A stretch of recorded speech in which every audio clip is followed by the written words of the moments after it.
He spent the day in Fort Plain. He joins us now. He's live in the newsroom. Pat? Yeah, Jerry, up until today, the Red Cross has given those living in Fort Plain much needed comfort and help in the form of shelter for those whose homes were severely destroyed.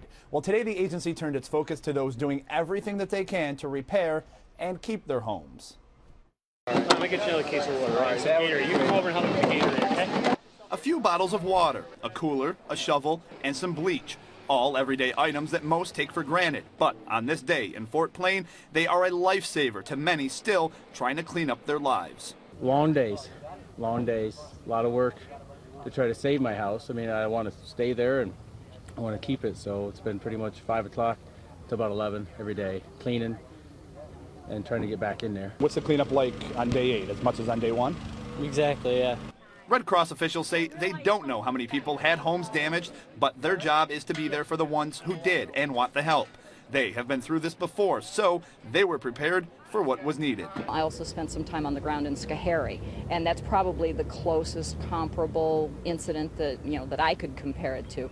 But the town here it's very concentrated, and the damage was somewhat localized. It really is devastating to the people who were affected. As for those who needed the extra help, they say it couldn't come at a better time, and they could not be more thankful. To anyone out there that's contributed and helping, it really does mean a lot. Not just a couple of little, things, but just the whole idea that we are pulling together and trying to move ahead.